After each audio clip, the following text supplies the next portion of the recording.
কোথার প্ল্যান মতো কাঠবাগান শ্মশানে সকলে ছদ্মবেশে পৌঁছে যায়। অগ্নিকে এইভাবে দেখে কোথা মন খারাপ করে দাঁড়িয়ে থাকেন। তখন জুনি কোথার সামনে এগিয়ে আসেন। কোথা বলেন, এই দৃশ্যটা দেখব না বলেই আমি বারণ করছিলাম। ঋতু বলেন, এটা তো অভিনয়, তুই তো জানিস, একটু শান্ত হো। জুনি বলেন, দেখ কোথা, এই কাজটা অগ্নিতা ছাড়া আর কেউ করতে পারবে না। মনটা শক্ত কর, উল্টোপাল্টা কিছু ভাবিস না, তুই কাজটা করতে হবে কোথা। জুনি মনে মনে বলতে থাকেন, অগ্নিদার যেন কোনো বিপদ না হয়, মা আনন্দী তুমি দেখো। ঋতু কোথাকে বলেন, প্রান্তিক এই ফাঁদে পা দেবে তো? কোথা বলেন, দিতেই হবে, প্রান্তিককে আমাদের ফাঁদে পা দিতেই হবে, ওকে আজকে ধরতেই হবে। জুনি বলেন, নজর রাখ, নজর রাখ। এরপর অন্যদিকে অগ্নির ছোট কাকিমা বলতে থাকেন, না, কিছুতেই হতে পারে না, প্রান্তিক বিশ্বাস এত সহজে শেষ হয়ে যেতে পারে না, কিছুতেই না। কিন্তু টিভিতে যে খবর শুনলাম, তার মানে ওরা সবাই সত্যি বলছে, প্রান্তিক বিশ্বাস শেষ হয়ে গেছে।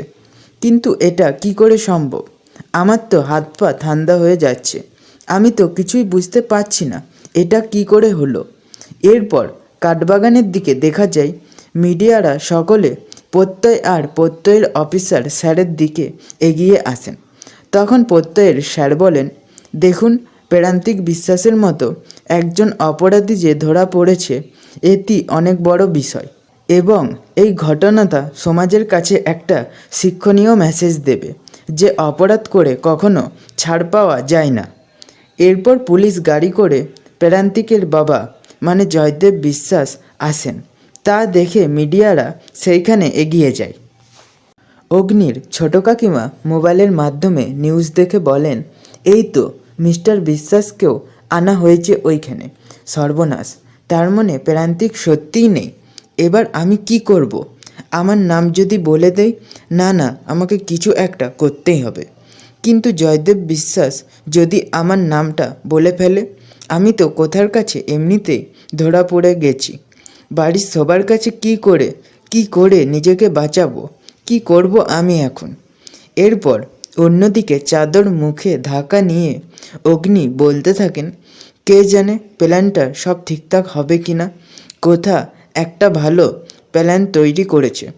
আমরা যদি ঠিকঠাক প্ল্যান মতো কাজ করতে পারি, তাহলে প্রান্তিককে আমরা ধরে ফেলতে পারবো। কোথা বলেন, মা আনন্দী প্রান্তিক যেন আমাদের ফাঁদে পা দেয়। প্রান্তিককে এইখানে আনিয়ে দাও মা আনন্দী, যেই করেই হোক। ঋতুকে বলেন, কী রে, আসবে তো প্রান্তিক? অন্যদিকে প্রান্তিক ছদ্মবেশে হেঁটে হেঁটে এগিয়ে আসেন আর বলতে থাকেন, আমাকে জানতেই হবে ওইখানে কি হচ্ছে। ওরা আমাকে মনে করে কাকে এনকাউন্টার করলো।